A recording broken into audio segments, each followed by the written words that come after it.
Today we're going to talk about transformation of tangent. But before we get started, let's first get a deeper understanding of the original tan function.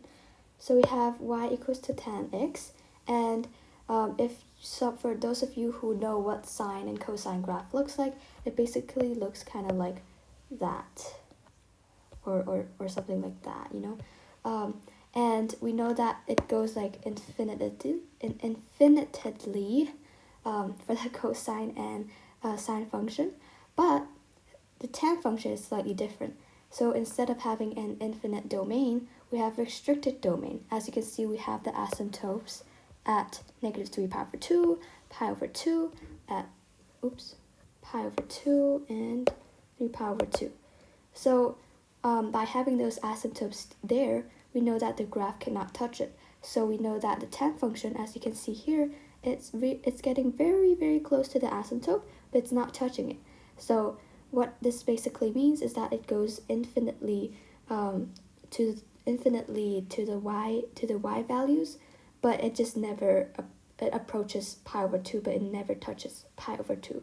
And the same thing goes for here as well. It goes infinitely negative for the y value, and it approaches negative pi over 2, but it never touches negative pi over 2. So that's kind of what the basic tan function is. And if you look at the graph, we can also find out what the period is. So if let's say I choose this point here, the next point would be at pi. So from 0 to pi, we know that the period is pi. So for all regular tan functions, the period will always be pi for regular tan functions. But later on, if we transform it, it will definitely look slightly different. So let's try our first stage, negative tan x. So here we have negative in front of the function, so we can also say, well, that means it is negative f of x. So what that means is that we want to flip it vertically. So meaning we want to reflect over the x-axis. So in order for that to happen, that means this graph here would be below, and this part here would go up. It reflects. So from here going up, it would look something like this. And then here, reflected across the the x-axis, my apologies, it will look something like this. So the same thing happens as well to the other parts. And overall, we would have something like this. And also just make sure when you graph, make sure to graph it accurately. So according to the original function, when we flip it, you want to also have the same distance between that. So there you have it. We have negative f of x. And what you can see is that it is reflection across the x-axis, or flipping it vertically. Now, tan of negative x, that would mean f of negative x. So that, instead of reflecting vertically, or flipping it vertically, we want to now flip it horizontally. So reflection across the y-axis. So this here would go to the other side horizontally. So it's flipped like that horizontally. And then this right here, go to the other side. Again, flipped horizontally. And so the same thing applies again to other graphs, and just making sure that everything is proportional.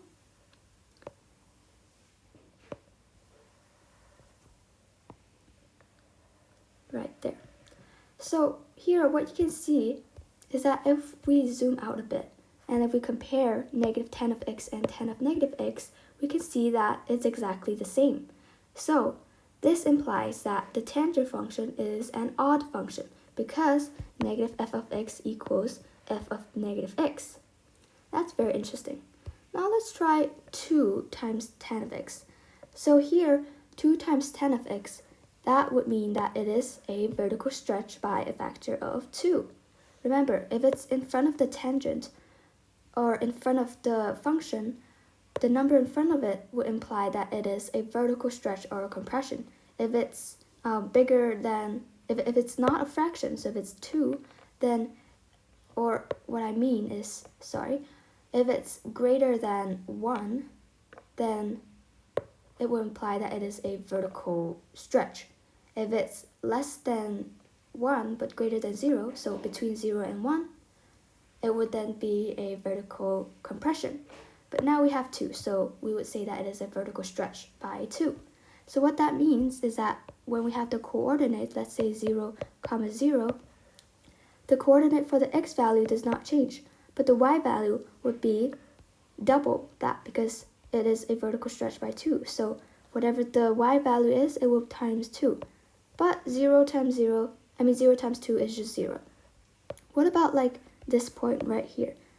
This point right here is pi over 4, 2. Now again, the x value doesn't change because right now we're doing a vertical stretch. So the y value would then times by 2. So it's not 2, my apologies. It would be 1 because right here this is 1. So 1 times 2 would then be 2. So our new value would be right there. And for this coordinate here, we have negative pi over 4, negative 1. And again, this stays the same, but the y value is doubled. So negative 1 times 2, we get negative 2. So if we graph that, it would look something like this. Now again, the asymptote does not change because we're only stretching it vertically. It doesn't change the asymptote. So we can apply that again to the other graphs. We can see that it's doubled, right? The y values are doubled.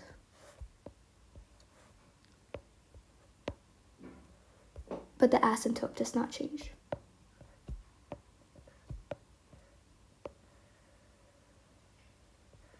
So that's a way you could do it.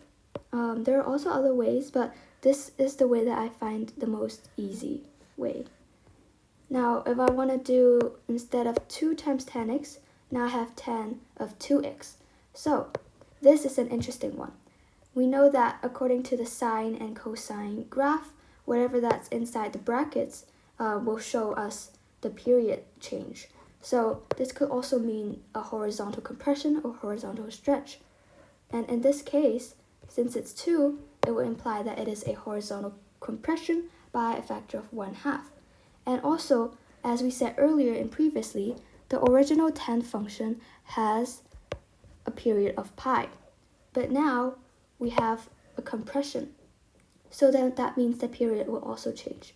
So we know that tan of kx, we know that whatever this here is, pi over something would be equal to that. And that something is the period. So let's call it P. And we want to find the period right now. But we don't know what the period is, but we know what K is. K is 2. So we know that K is 2, now we can solve for P. So in order to solve for P, we know that it is pi over 2. So we know that the period is pi over 2. So instead of going from here to here, it instead goes from here to pi over 2. So we see that everything is kind of like shrinked. Everything is smaller. So our original one was a period here. But now our period is shrinked to just pi over 2. And that would also mean that our asymptotes are changed. So if we look at the original graph, we know that the asymptotes are here.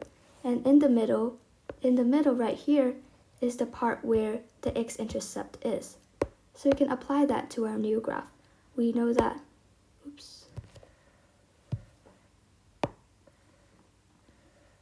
we know that we have our x-intercepts here. We know that the asymptote would then be right at the middle, as we said earlier. So in between those two x-intercepts is where the asymptotes is.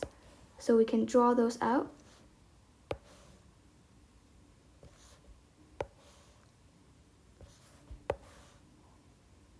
And the reason why I'm doing this again is because comparing to the original tangent function, we can see that the asymptotes are located right between the x-intercepts.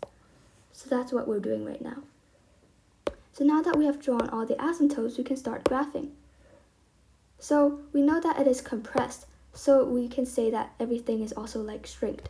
So if we draw it out, it will look something like this. It will look a lot more tighter because of the asymptotes. So if we just draw it out and approach the asymptote, we see something like this. And I apologize for slightly chaotic scene here because we want to compare that. We want to compare the new function with the original function. So if you take a look here, we can see that there's a lot more data points because it is a horizontal compression by a factor of 1/2. So now, after we're done, we want to also make sure to write down our asymptotes. So we would just say x equals to -7 pi over 4, x equals to -3 pi over 4, x equals to, sorry, not -3 pi over 4, -5 pi.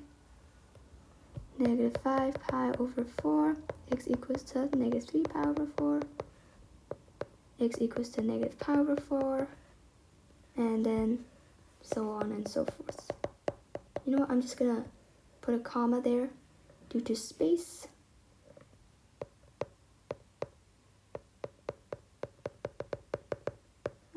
No space. Okay, so that's kind of like the asymptotes, and if you take a look, you can see that there's a very clear pattern here. We see that in the middle, we have, from the positive side, we have all of these values, and from the negative side, we have all of these values, and the values are all the same, except that they're positive and negative. So that's an interesting pattern that we see. Now let's move on to tan x plus 1. So we know that tan of x plus k, the k value will tell us whatever the value is shifted up by that k value. And if it's negative k, then that means it's going down. So we have tan x plus 1, so that means that everything is shifted up by 1. And what I like to do is draw the midline. So right now, our x-axis is right here, but now everything's shifted by 1. So I'm just going to draw a midline so that it's easier, so that it makes things easier for us. So if I draw this midline here, where x is at 1, we can start drawing things and just refer to this as our x-axis instead of this one. So that kind of makes things easier. And from here, let's say our original graph was here, it's shifted up by that. And then here it's shifted up by that. So you can kind of see that everything shifts by 1. Very, very simple. Nothing changes. The asymptote does not change. It doesn't change the horizontal compression. It doesn't change horizontal stretch. It doesn't change vertical stretch. It doesn't change vertical compression. No compression, no stretch, no whatever. It's just shifting the graph by 1. So very, very simple. And this drawing the midline really, really helps us to visualize the graph. So it really helps when it comes to graphing it. So I would definitely encourage you to always draw the midline if you see a vertical shift. So there you have it. You can see that it's simply just shifted up. It doesn't change the asymptotes. It doesn't change whether it's compressed or stretched. So now we have tan, let's write this slightly more clear, tan of x minus pi over 2. And we know that whatever is inside these brackets, it would mean that it is a horizontal shift. So we know that it is going to be, since it is negative pi over 2, we know that it is going to shift to the right by pi over 2. So what that would mean is, instead of having at here 0, 0, it would be at 0, not 0, 0. It would be at pi over 2 comma 0. So it goes to the right. And then here, instead of having our value here, it goes to pi over 2. So it goes to here. And then let's say this point here, it shifts to the right pi over 2. It goes over here, and here it goes to that point there. Oh wait, yes. Yes, and as you can see, we have plotted our x-intercepts. Now we want to plot our asymptote. So again, everything shifts to the right by pi over 2. So the asymptote here is going to go to the right by pi over 2. So from negative 3 pi over 2 plus pi over 2, we get just pi. Another way you could just remember what I said earlier, the asymptote is always between the two x-intercepts, so you could just draw it in between as well. It's up to you.